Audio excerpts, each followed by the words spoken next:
Learn the difference between data hub, a data warehouse, and a data lake. Think of a data hub as your central train station. It's where different data sources meet and exchange information, just like trains switching tracks. Now imagine a data warehouse as your organized library. It stores structured data, neat and tidy, ready for quick access and analysis, like finding a book in the right section. Finally, picture a data lake as a vast, unfiltered reservoir. It holds raw, unstructured data, from videos to text files, waiting to be processed, much like a huge lake with all kinds of fish. To sum it up, Data Hub connects, Data Warehouse organizes, and Data Lake stores it all.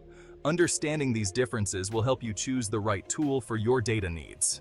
Thank you for joining DRMcNatty's Quick Tech Talk. To learn more, scan the QR code on the screen or go to our website. DRMcNatty, technology for managing projects.